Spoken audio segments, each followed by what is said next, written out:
Right, it's time for Ask GMBN, so we will try and answer your questions. Yeah, got some good questions this week. I'm going to start with this one, Neil. This is a good one. It's from, sorry if I get your name wrong, it's quite hard to pronounce. It's Ramses Pabaya, I think. How can I prevent my seat post from slipping? It's an alloy seat post in an alloy frame. I've already tightened the seat clamp to its full capacity, but it's still slipping. Unusual. I don't know. I mean, you could use fibre grip, you know, like the carbon paste. That could make a difference. Yeah. Yeah, have you definitely got the right size seat post? Yeah, because there are some sizes that are very close. You could also, this is a bit of a dodgy hack, but you could use a bit of a Coke can or a, a soda can, like this kind of thing, real thin tin, and make a shim. It is a bodge though. That. But it's a bit of a bodge. I have done it in the past. I've done it to a post. I've done it to, when you overlise your head tube and your headset starts rolling around in there. I've done it on a handlebar. What? Yeah, on the handlebar clamp. Whoa. Done it a couple of times. It used to be a Trials brand. I won't mention the brand that had clamps that were a little bit vague in their sizing, and we used to use Coke can shims to. But then the sizing is mental. I was going to buy some new bikes for my bars for my commuter bike, and they're 24.6 millimeters. Stupid. Well, so we're thinking maybe wrong size. That carbon paste that could do it. Yeah, I'll try that. Something like that. Could be the answer. Let us know how that goes, because that's a tricky one. Captain Easykill, is there a reason for MTB brakes to be the same front and rear in terms of size and pots?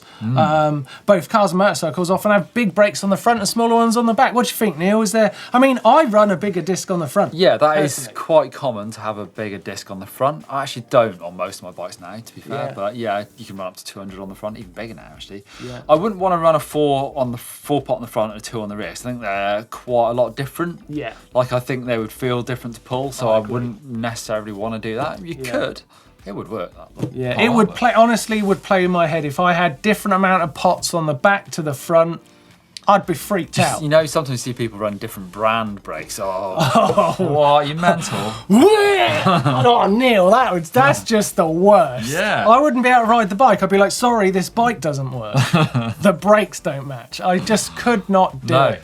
Could not do it. Back in the day, we'll always go back to the back in the day story, but you know, when downhill racing was crap and you had to ride crap bikes, quite often you'd have a disc on the front and V-brakes on the back, but just because that's the bikes wouldn't run discs on the back. Yeah, well, in trials back in the day, some still do it. We used to deliberately have a disc brake on the front and a Magura rim brake on the back, and they'd be different brands. But because that was what you did do, that was the right way. And if you had two brakes that matched, that was wrong. Whoa. Well, it just tells you all you need to know about trials, really. It's weird little...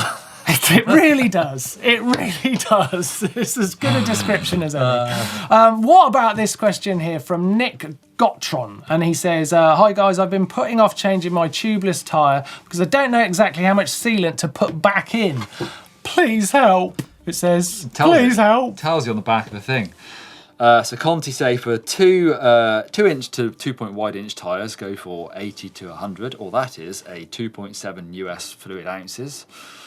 And then basically up to 150 mil. I always err on the side of caution and put a lot in. Go about 100, put a bit more in. There you go. Can I see that? Because I'm a bit worried about this stuff, right? Because I've got a bike coming that's got a fat bike rear tyre, right?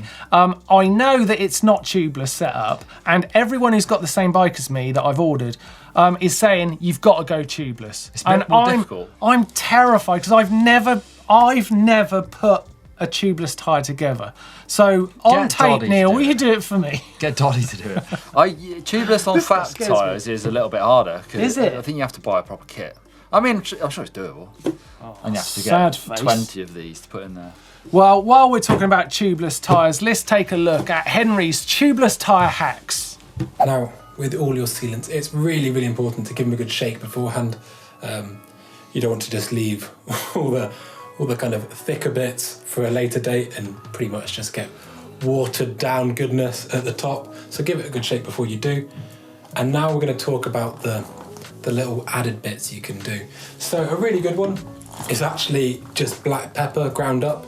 This is going to help clog bits, and it actually is an ingredient in some kind of major brands of tyre sealant. It's relatively cheap. It's organic. It's an organic matter. It's not going to kind of do damage to anything really. So that's very, very good, and that's what we're going to go for today. Cooper Emerton says, "Hi guys, I was wondering if a Merida Big Nine 3000 is fake carbon, since it's a cheaper price." Fake carbon. I would really doubt that. Merida are not. They're a respected brand, one of the biggest brands. They are, believe it or not, one of the biggest brands. They build other people's bikes. That would make me think almost certainly not. It's not.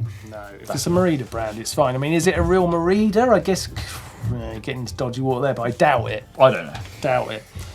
If you think it's a real Merida, it's not fake. Yeah. Not fake news. Ethan Stride, can I put... Oh, this is a good question, Neil.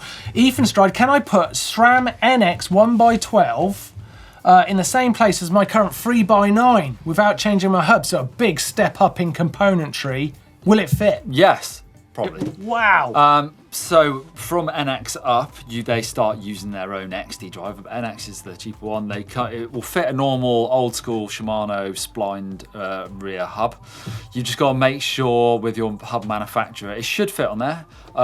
Some hubs, when you go down to 8s or the 9s, would have a spacer behind the cassette. So double check with your hub manufacturer, but I would say it almost certainly will. Quite the upgrade. Like that a lot. Yeah. That'll make a big difference. Right, next question. Stem from Fort Worth says, why is it that as you go up in price for a bike manufacturer's range, they go from an all aluminium bike to one with a carbon front end, then only the most expensive ones get carbon wheels?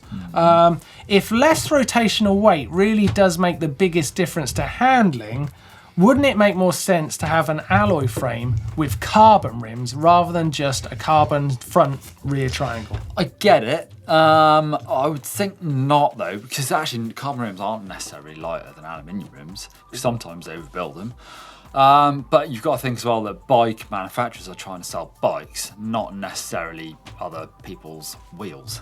So they are naturally going to have more premium products at the higher end, i.e. their frames. Yeah. And that's just the way these performance bikes work. And then yes, you might be able to get the very top spec with all the carbon on it. But I can't imagine, I might be wrong, some people may have done it, but I can't think of an alloy bike with carbon rims. Yeah. There probably is one out there. But it does sound nice because I think a set of carbon rims is very cool. In fact, while I'm thinking about it, take a look at these Zip Moto wheels, which I loved. Well, the motocross rim has been the same for as long as I can remember. Simple as it can be, with a single wall design, making it strong, but yet compliant as well. Now, in the cycling industry, they have used this, but it's considered as a budget option, made out of steel and generally very, very heavy, where weight is no matter for the bike because it's powered by a motor, but it is when it comes to a human-powered mountain bike. However, the use of carbon fiber, that changes everything.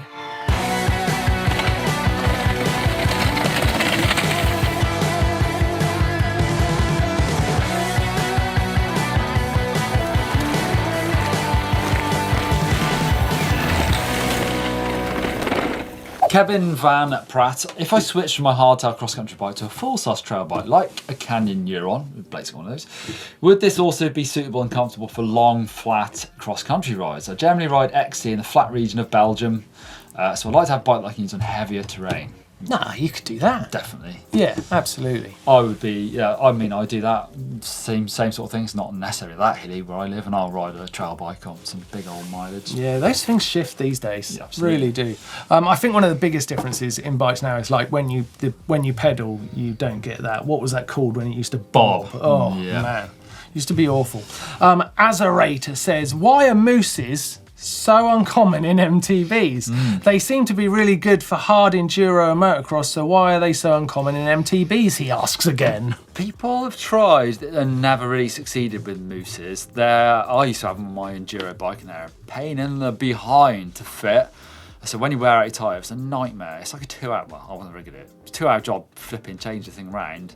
So I wouldn't really want to have to do that. I'm probably not going to be as big and heavy duty, obviously, on a mountain bike, but it's the ease of tubeless works so well, and for the most part, they are really good.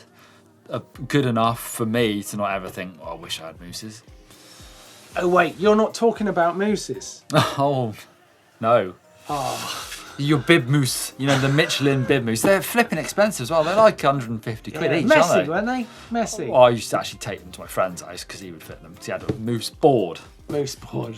I just Like a got cheese board, these but for images in mooses. my head of mooses and I can't get them out. Next question is from Kelton John. Says, hi guys, recently hopped on a friend's hardtail from the early 2000s Nice. and noticed the shifter was integrated into the hydraulic brake levers. They were terrible. Yeah, I remember those. You snap them off and be like, dull. Yeah. This seemed pretty convenient to me, so I was wondering how come we don't see it anymore? Well, for that exact reason, I remember one of my bikes being pretty much like ruined by the fact that I broke off a lever that was integrated into shifters and I couldn't get it replaced. And However, it's a nightmare. what Shimano and SRAM are doing now with their matchmaker and all those things, I think it's way better because they're so much more adjustable. You can mount them as one, especially with the SRAM ones, but you can really get the lever and the shifter exactly where you want them with different options on holes and swinging it around. So it's the best of the old world, but with having something that is reliable and all the good stuff. Matchmaker Kelvin is your go-to option here and it works. It's nice. I go with it. Right, that's it for this week's Ask. Leave your questions in the comments down below and we'll try and help you out next week. If you want to see that Shimano video we talked about a little bit with the 2-pots and 4-pot brakes, over there for that one. Absolutely. Hit the old globe there to subscribe. Make sure you watch some more videos. Give us a thumbs up. See you next time.